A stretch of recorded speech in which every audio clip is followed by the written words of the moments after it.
இன்று எத்தனையோ சுவிசேஷர்களை, பிரசங்கியார்களை, எங்களை போன்ற ஊழியர்களை தேவன் ஏற்படுத்தி வச்சிருக்கிறாரே. இந்த அழைப்புக்கு நாங்கள் பாத்திரவான்களும் அல்ல, தகுதியானவர்களும் அல்ல.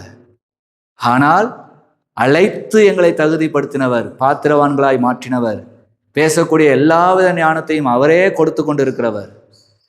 அவரே இந்த வசனத்துக்கு இந்த கோர்வை நீ எடுத்து பேசலாம் என்று கற்றுக் கொடுக்கிறவராக இருந்து உங்களையும் வியக்க பண்ணுகிறார். ஓ, இதற்கு இங்க எழுதியிருக்குதோ, ஆமா இதெல்லாம் சம்பவிச்சிருக்கோ, அப்ப ஆண்டவர் நமக்கும் வெற்றியை தருவார்னு விசுவாசிக்க பண்ணுகிறவரும் அவரே. எங்களுக்கு இதை செய்கிறவர் உங்களுக்கும் கட்டாயமாக செய்வார்.